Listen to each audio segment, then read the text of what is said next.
my colleagues. Good day to the people of the territory. Good day to the testifiers and staff.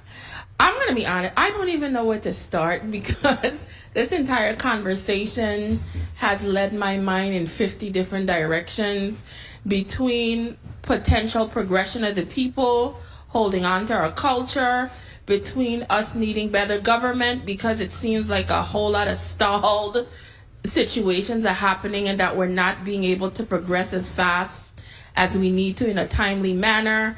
This is a whole slew of discussions, but I'm going to try to hone it in as much as I can. In regards to 360082, the easement doesn't really, it's not a issue for me in regards to that piece of legislation.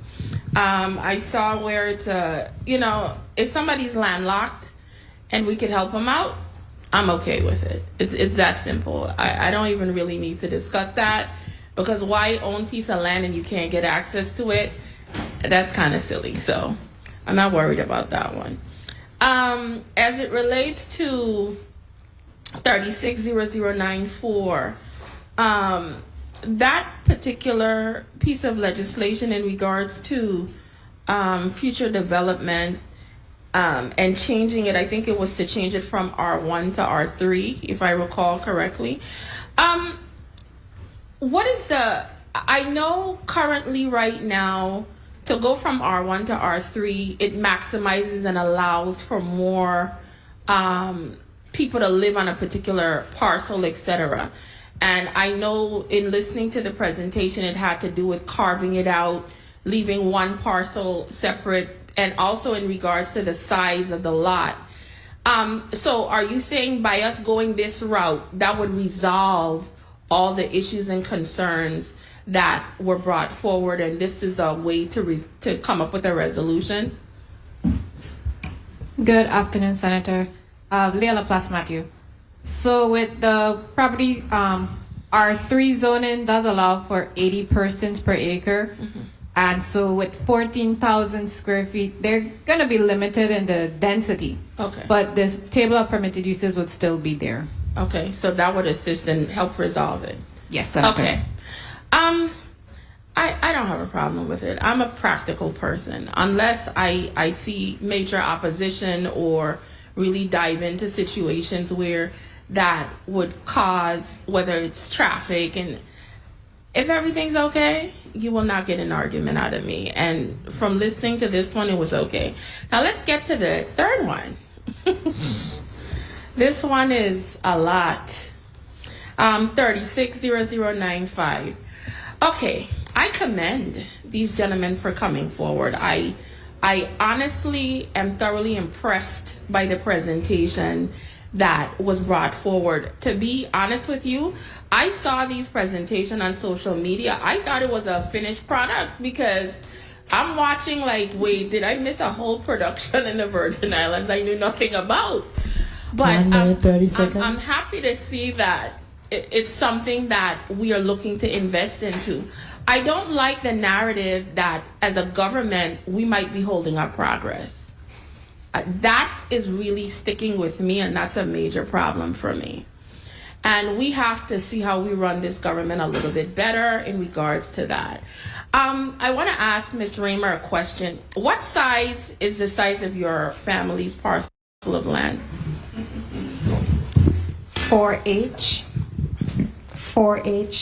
So there are two parcels. Mm-hmm. My father's and then my Aunt Mary's, which is the graveyard property. What's the total acreage? I would say, and I'm taking a big guess, probably with both of them, maybe about 15 acres. Okay. I believe Aunt Mary. So you guys aren't about 15 and AC? About the same.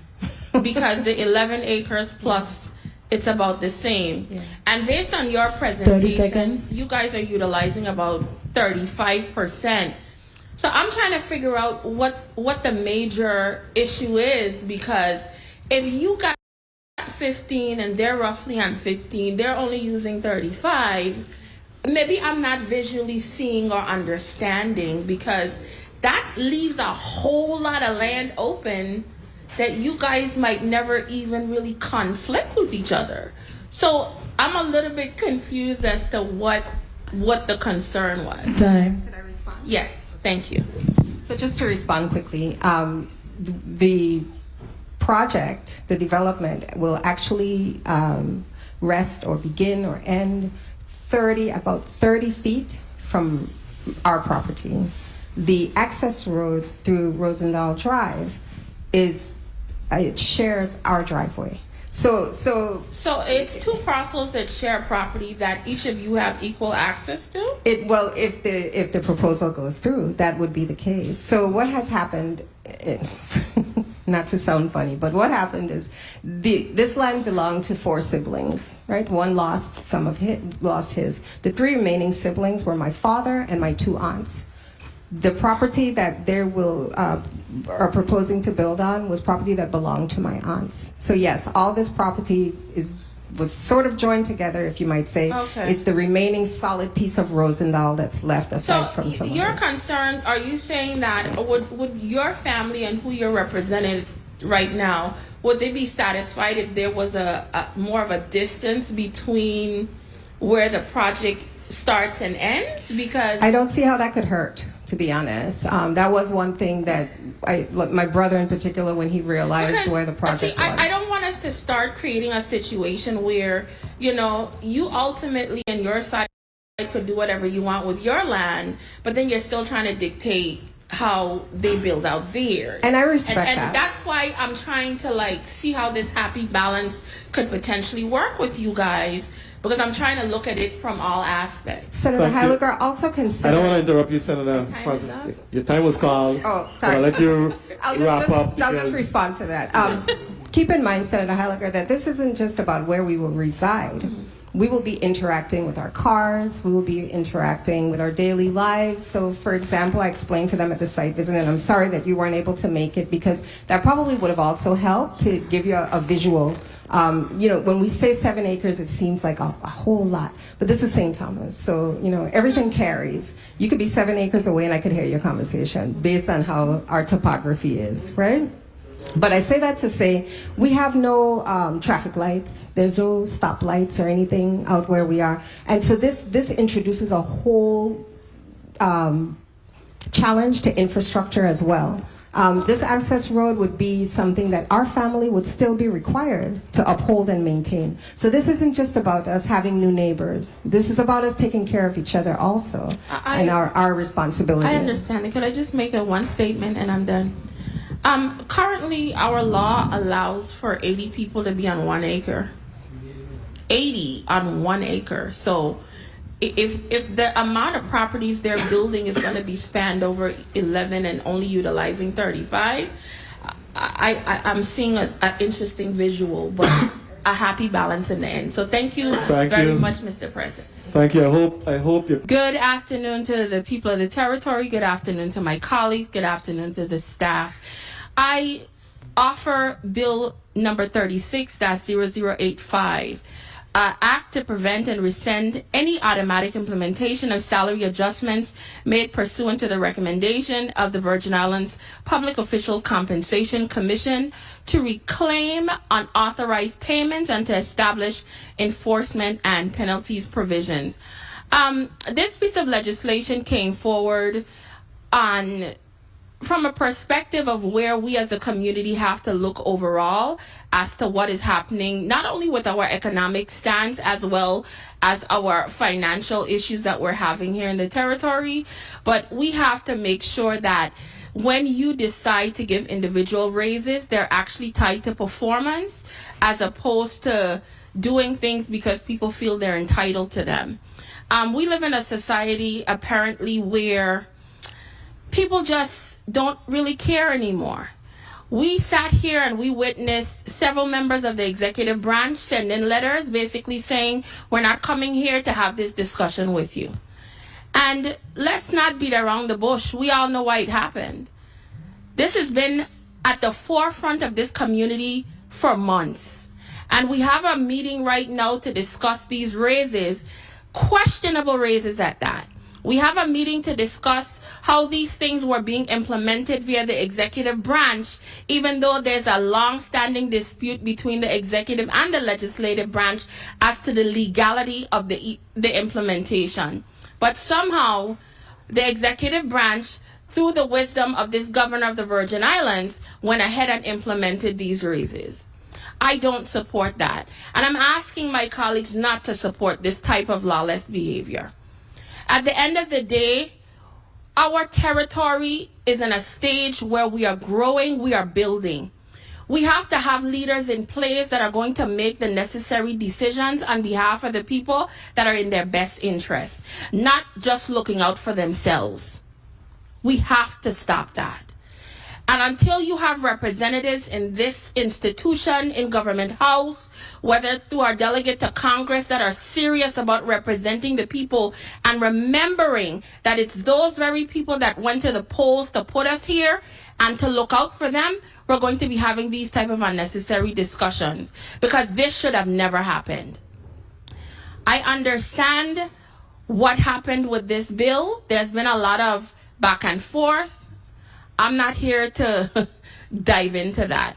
But what I'm asking my colleagues to look at this situation for what it is. Can we as a territory afford this?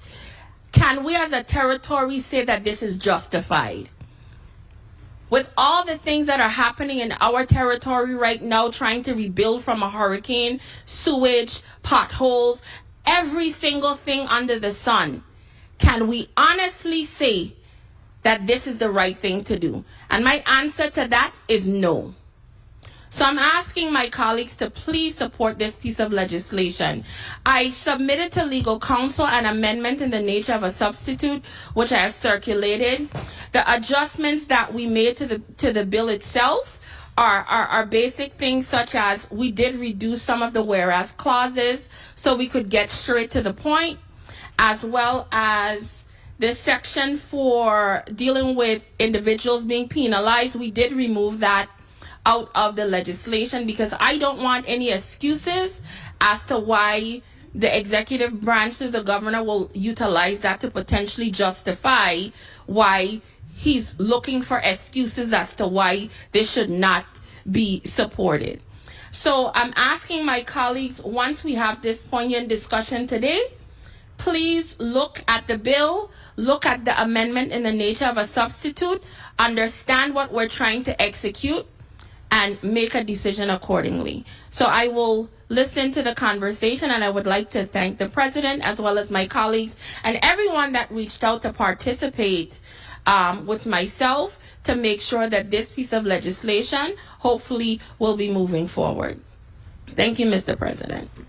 Thank you very much. Point of inquiry to the chair, to legal counsel. In regards along the line similar to what my colleagues was referencing, based on your interpretation and reading of the law, if the recommendation is not nullified just because there's no type of penalties for missing a particular date, would that mean that the recommendations could have just been arbitrarily implemented outside of that? Or were there anything specific how the law was written to state that they could not have just been implemented like that?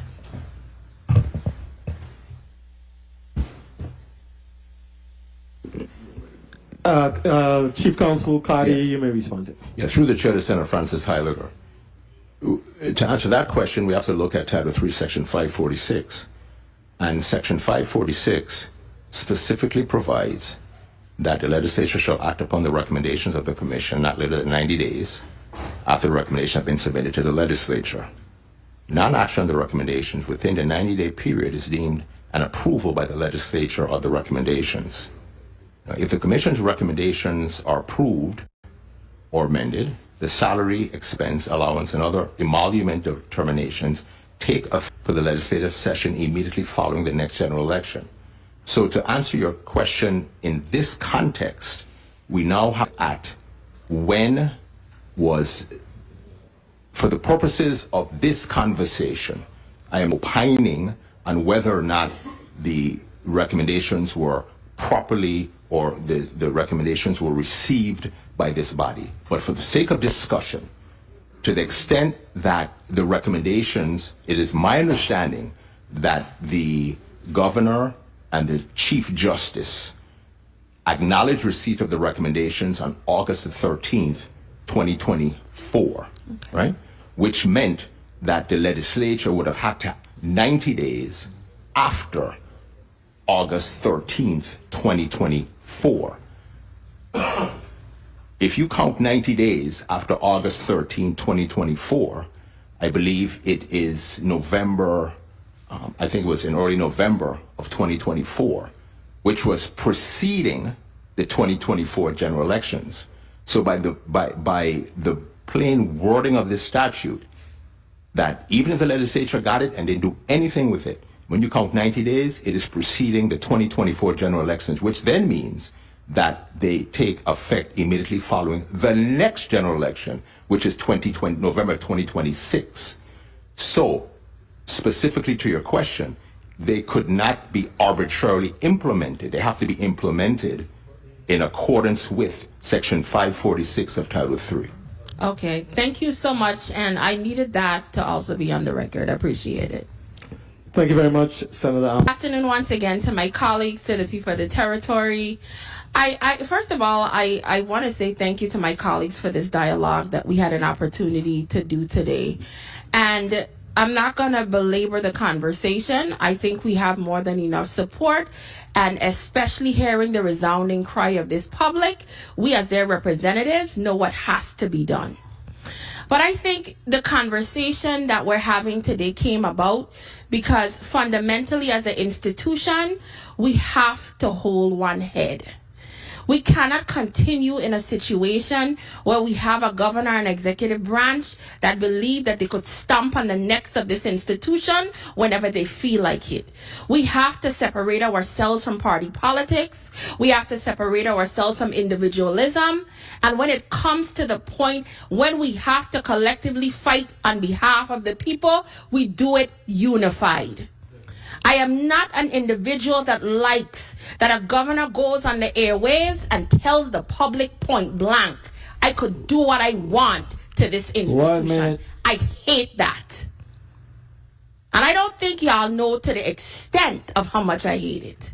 Because we are a very powerful branch of government. And until we start acting like it, this is the type of lawless behavior that is going to continue to happen. That is my fundamental issue as to why we even having this conversation in the first place. So I'm asking my colleagues, please, when we ask the question, when should we get raises? Oh, how about we should get raises when you could walk into a hospital and actually get services? I had to go to the hospital week before last week. Do you know I couldn't get a particular service just because we couldn't afford an individual to be there to just check my heart? Simple things. I asked for a particular toxicology test. You know what I was told? Senator, we don't got them things here. We ain't got them kind of supplies. These is basic things that you could go to any hospital and get. And I was told I couldn't get these services right here in this territory. So understand how the people of this territory feel. Know their plight. When they go to the grocery store and they have to penny pinch, that hurts them. When they have to go pay at the gas pump, it hurts them. But we all sitting up in here, and people want to fight us over money, over a raise.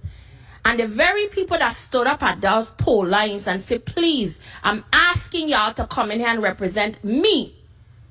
We have to put them first and foremost. So I don't want to drag this out, but I am just asking for you guys' support. Make sure that the people of this territory is your number one priority. Thank you very much, Mr. Chair. Thank you very much, Senator. Once again, to my colleagues, I support this piece of legislation 100%. I know when this legislation was being put forward before, there was some contention. It didn't get the support, in my opinion, that it needed. I thought it should have gone through from a long time ago. A lot of people question, how would we maintain this additional couple $1 million? Because if you calculate, it's roughly a little bit over $3 or $4 million as a government we would have to be putting out to make sure maintain this. And I remember I told somebody at the time, why don't you calculate how much we spend on travel to go out to this territory and use that as a justification as to why we need to give people this raise. I also said, why don't we pay attention to the amount of overtime in some of these government agencies? And if you even took 10% of that, that would have happily covered this $4 million. So please, when it comes to making the lives of the people better, I don't have a problem putting my money, my mouth, whatever it takes to make sure it's done. So I'm not going to drag this out. I support this 100%. And it is our responsibility as the individuals that control the purse strings to make sure we shift the pennies where they need to go to make sure the people are taken care of. Thank you. Thank you very much, Senator Amos. To minimum wage, we did create an entire compensation board to do that. That is still in existence. And after it was increased over the years, it went up to the 1050. It is that particular board that is still in place that is supposed to make a recommendation. And once that recommendation is made, then this body would then have to make those adjustments to put it into law. So we just have to continue with what was originally started. Thank you. That was my concern.